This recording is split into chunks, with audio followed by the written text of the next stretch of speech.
Hello friends, मैं नीलम। आज हम पढ़ेंगे ऊर्जा का चयापचय, एनर्जी मेटाबॉलिज्म के बारे में। तो हम देखेंगे कि एनर्जी मेटाबॉलिज्म क्या होता है।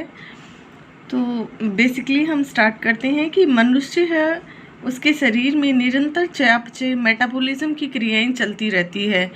हर समय उठते बैठते सोते समय हर क्षण व्यक्ति के शरीर में चयापचय की क्रियाएं होती है।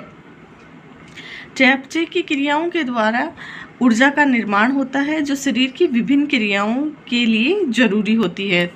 तो पहले हम देखते हैं कि किस तरह से ऊर्जा का निर्माण होता है, फॉर्म होती है ऊर्जा।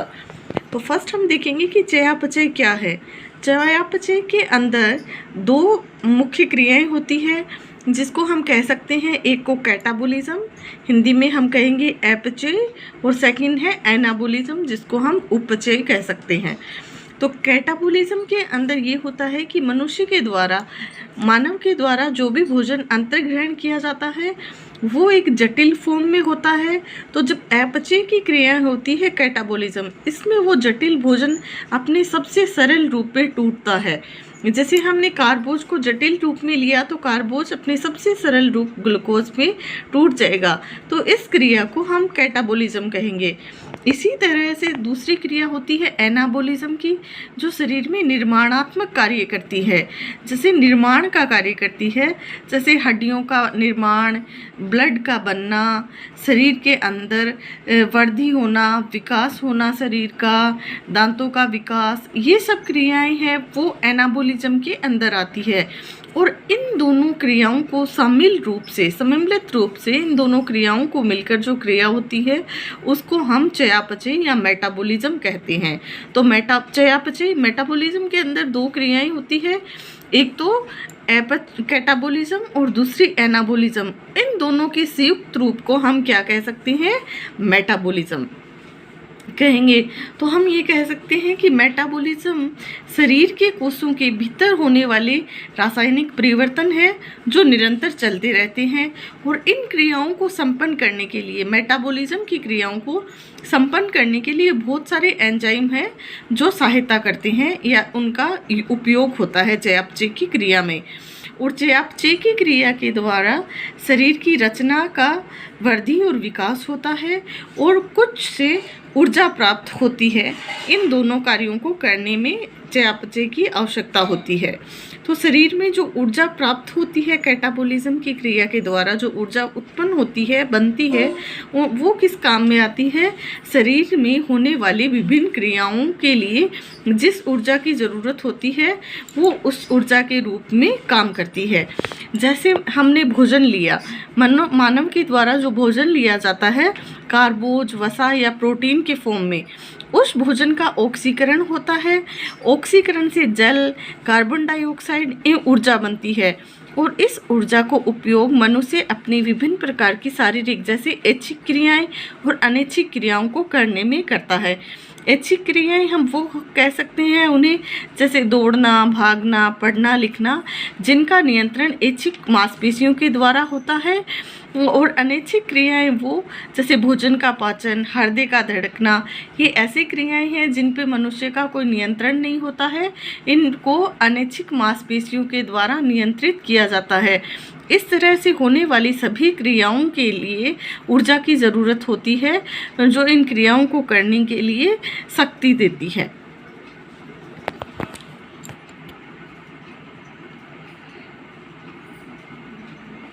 एक बार इसको देख सकते हैं हम।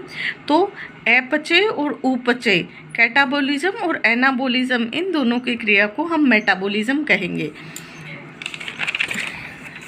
इसकी कुछ डेफिनेशन इस तरह से हम देख सकते हैं।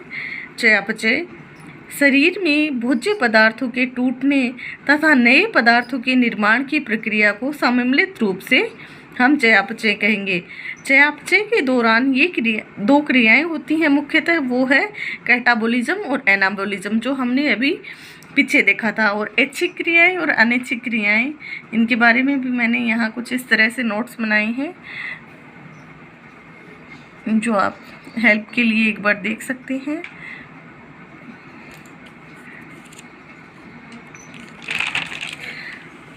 तो आई होप समझ में आ गया होगा कि चयापचय क्या होता है, देखो एक बार कैटाबोलिज्म देख लेते हैं। भोज्य पदार्थों के टूटने या विभक्त होने की क्रिया जिसके फलस्वरूप भोजन अपने सबसे सरलतम रूप में टूट जाता है, अपचय कहेंगे। इसी तरह से कैटाबोलिज्म शरीर में निर्माणकारी क्रियाएं और नए पदार्थों के बनने की प्रक्रिया को हम एनाबोलिज्म कहते हैं, जैसे रक्त का बनना, ग्लाइकोजन का निर्माण, अस्थियों का निर्माण आदि। तो जो अभी हमने ये एक टॉपिक देखा है कि कैटाबोलिज्म क्या होता है।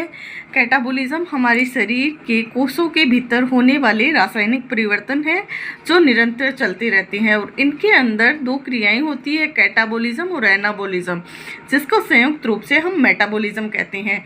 तो इससे संबंधित क्वेश्चन कुछ इस तरह से बन सकते हैं, देखो जैसे शिशुआवस्था, बाल्यावस्था, किशोरावस्था, वृद्धावस्था और प्रौढ़ावस्था है। इन अवस्थाओं में कौन सी क्रियाएं, जैसे शिशुआवस्था है तो इसमें कौन सी क्रियाएं अधिक होगी, बाल्यावस्था या किशोरावस्था में कैटाबोलिज्म अधिक होगा या मेटाबोलिज्म या एनाबोलिज्म अधिक होगा। तो देखो अभी जो हमने पढ़ा उसके बेसिस पे हम कह सकते हैं कि शिशुआवस्था है जिसमें बच्चे का वृद्धि और विकास तीव्र गति से होता है, तो इसके अंदर एनाबोलिज्म की निर्माणात्मक जो क्रियाएं हैं वो अधिक होगी। जैसे बाल्यावस्था या किशोरावस्था है, इनमें भी बच्चे का वृद्धि और विकास अधिक होता है या वृद्धि और विकास की अवस्था होती है, इसलिए इसमें भी एनाबोलिज्म की क्रियाएं हैं वो ज़्यादा होगी। वृद्धावस्था है वो एक ऐसी अवस्था है, इस समय शरीर के तंतुओं, कोषों या ऊतकों का क्षय होता है, अधिक होता है, इसलिए इस अवस्था के अंदर कैटाबोलिज्म की क्रियाएं हैं वो अधिक पाई जाती है। और प्रौढ़ावस्था एक ऐसी अवस्था है जिसमें ना तो वृद्धि और विकास अधिक होता है और ना ही इस अवस्था में कोई ऊतकों का क्षय वगैरह अधिक होता है, एक स्थिर अवस्था होती है। तो इसमें कैटाबोलिज्म और एनाबोलिज्म इनकी दोनों ही क्रियाएं हैं वो क्या होती है, इक्वल रहती है। थोड़ा सा अब हम इसके बारे में और देखेंगे कि जो लेवोजियर है एक फ्रांस के वैज्ञानिक है जिनको पोषण विज्ञान का पिता कहा जाता है, और 18वीं सदी में अपने शोधों एवं अनुसंधानों में सबसे पहले ये खोजा कि भोजन के पाचन के बाद होने वाली ऑक्सीकरण क्रियाओं के लिए ऑक्सीजन की आवश्यकता होती है। और लैप्लेस के साथ मिलकर ऊर्जा चयापचय और अधिक अनुसंधान किए तथा ये निष्कर्ष निकाला कि मनुष्य के द्वारा उपयोग किया गया ऑक्सीजन मापा जा सकता है। मनुष्य के आहार ग्रहण करने तथा क्रियाशीलता बढ़ने से शरीर में ऑक्सीजन की खपत है वो अधिक होती है। मनुष्य के शरीर से कार्बन डाइऑक्साइड गैस निकलती है और शरीर में उत्पन्न ऊर्जा तथा शरीर से निष्कासित कार्बन डाइऑक्साइड के मध्य गहरा संबंध होता है। और सन 1966 में पेटेनकोफर तथा वोइट ने सबसे पहले श्वसन कैलोरीमीटर यंत्र का आविष्कार किया। भोजन मूल्य संबंधी सूची तैयार की अमेरिका वैज्ञानिक अटवाटर ने। ये कुछ फैक्ट से इससे लेसन से संबंधित। Thank you friends.